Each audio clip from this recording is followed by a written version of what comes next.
أعوذ بالله من الشيطان الرجيم.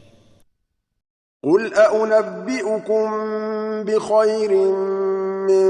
ذلكم للذين اتقوا عند ربهم جنات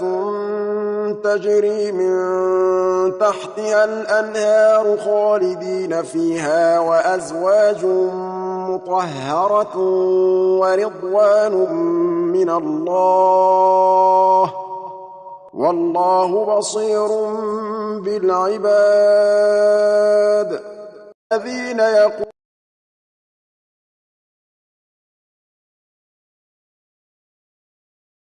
يقولون ربنا إننا